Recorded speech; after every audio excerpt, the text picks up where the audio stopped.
Welcome back to Dragonfall. We're watching the security archives and considering the ramifications of eating grown organs. Anyway, on to the next one. Watch the security archive dated 14 months ago. An image flickers into the frame. Philip, leaning against a wall, listlessly chewing on an unidentifiable hunk of cooked meat. He looks miserable. A drone comes to inspect him, and he pushes it away. Heiner's voice crackles in over the intercom. Philip doesn't look up.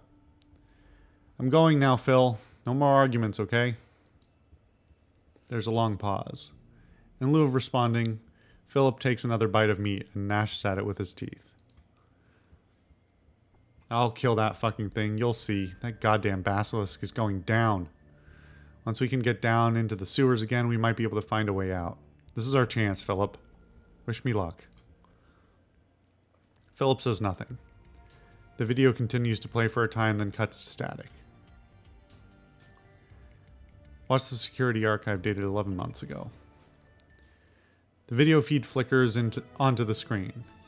In it, you find Philip standing in the corner of the room that you're in now. He looks haggard, exhausted, and he carries a haunted look in his eyes. Heiner is notably absent. Cheap synthetic music pipes in from somewhere off-screen. Philip turns to stare in the direction that the music came from. A smooth baritone voice sings out a phrase in Slovak. A half-second later, a different voice shouts a translation in German. Night Kings of Lightning Hold. Oh man, that's it. That's the show. I forgot how bad the dub job was. Philip stares, glassy-eyed, as the show begins. The synthesized music blares. A deep, trollish voice rumbles out of the media center's speakers. Titanius?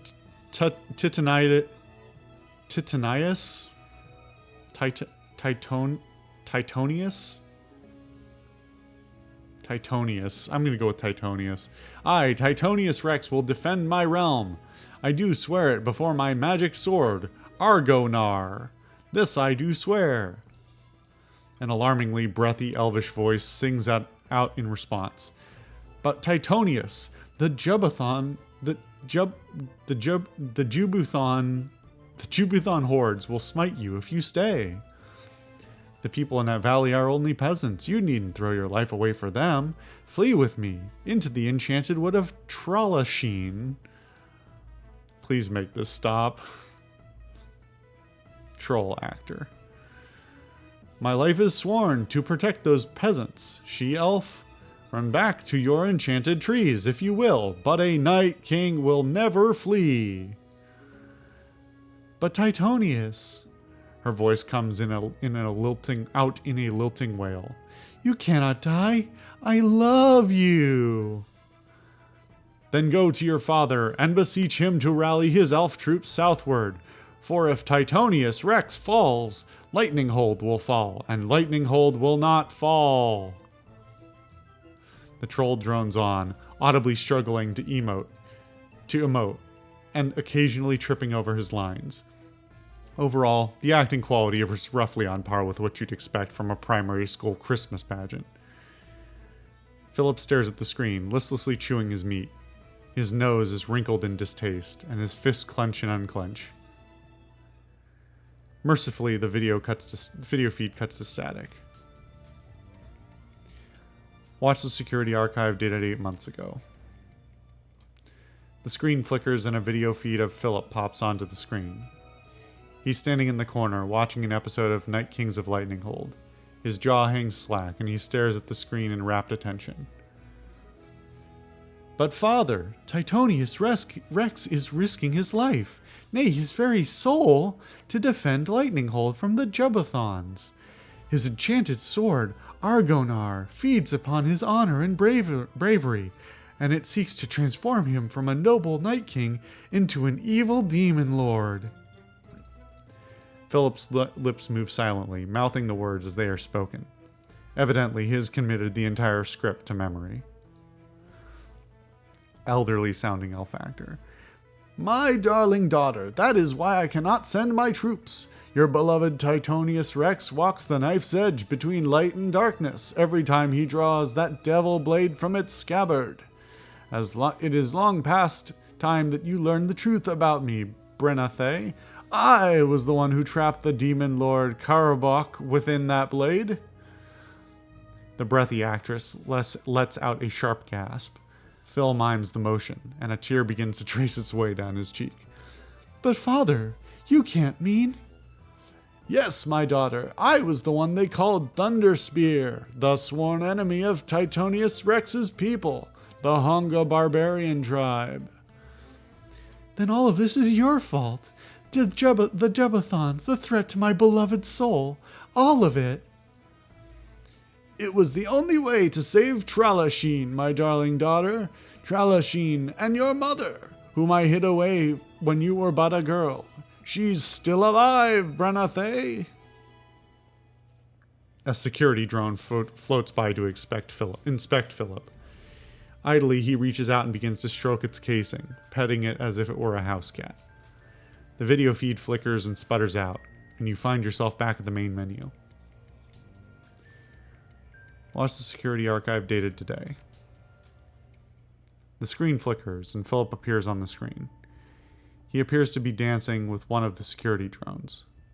The little machine weaves and bobs frantically to avoid colliding with him, and with every motion, the lab tech slides in to fill the empty space.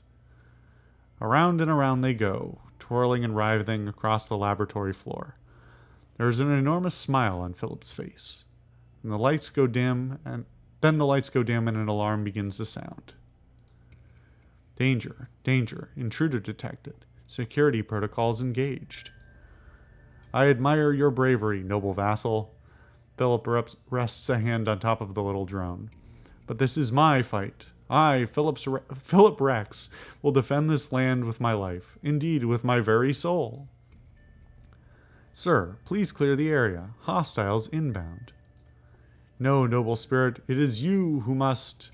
I repeat, clear the area. Hostiles inbound. He nods slowly, his face beaming with pride. Maybe you're right. I am already a Night King. Perhaps this is your time to shine. I will not rob you of this moment of glory. I will allow you your moment in the sun. And when you return victorious, I will grant you lands and titles to reward your heroism. Please clear the area.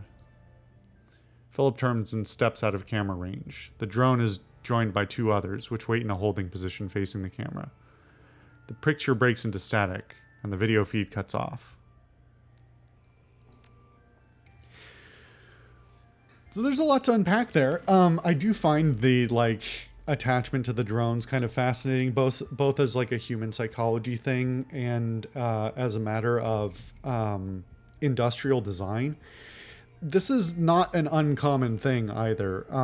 There's like all kinds of things that fall into this sort of categorization, but often when building, obviously most systems that humans built are built to be human compatible, basically. The most extreme version of this is Asimov's rules of robotics. The idea of in science fiction, that Asimov's rules, as stated in iRobot, are basically don't harm human. I don't remember. It's been ages since I read it. You're not allowed to harm humans.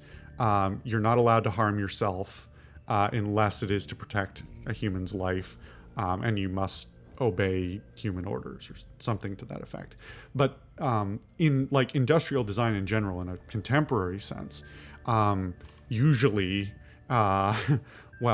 you see the slow evolution of it as we went from the early industrial revolution and the idea of machines that have to be interfaced with humans, but the owners of the machines don't care about the humans servicing them, so if they lose limbs or whatever, they don't give a shit. But there's lots of design that goes into building machines that can work around humans without either presenting a threat to them or otherwise not being unsettling or otherwise like interfering with humanity. There's like a shocking amount of design that goes into just determining how to build something so that it's not, distressing for a human to engage with it in any form. There's stuff like, designing the like autonomous robots that Boston Dynamics works on that are designed to be like look like little dogs or like a human kind of thing. There's the whole like talk about the uncanny valley and visual representation of human-like features and things like that. But also just something as simple as if you design a floating drone, you probably have to design an autonomous drone of some kind. You have to design an AI that helps it to navigate around humans. If the drone is non-compliant with human like space, if a drone bumps into humans in its normal work, that's a problem. And the drone will probably either be removed or revamped so that it doesn't do that. So you get a lot of emergent design that has secondary effects, like in this case, he's dancing with the drone and he's a little addled, obviously, but like,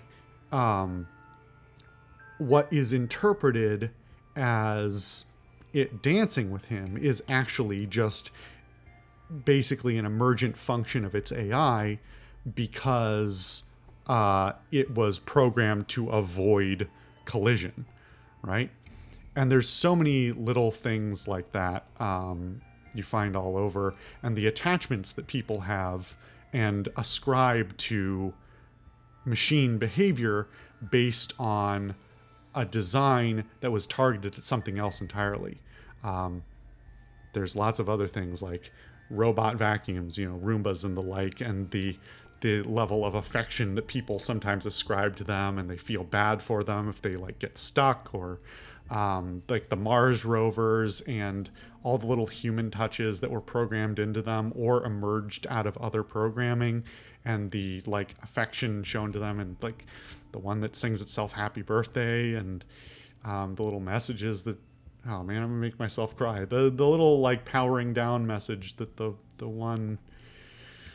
Anyway, human-centric design or human-compatible design is a really fascinating topic that I really enjoy, and I just enjoy that little note of like the interpretation of it's definitely not trying to dance with him, but he interprets it as doing so because it's a very human thing to do. The attachment to animated things and ascribing of human characteristics either to robots or even to like animals. Calling the basilisk Billy is another sort of like very human thing. I'm kind of, it runs the gamut, but I'm also a big fan of a lot of these like sort of speculative short story fiction that gets circulated either like on Reddit or Tumblr or like the sort of like, hey, what are the features of humanity that we don't appreciate as humans but might strike like a theoretical spacefaring humanity, like the aliens that we run into, what might strike the aliens as weird.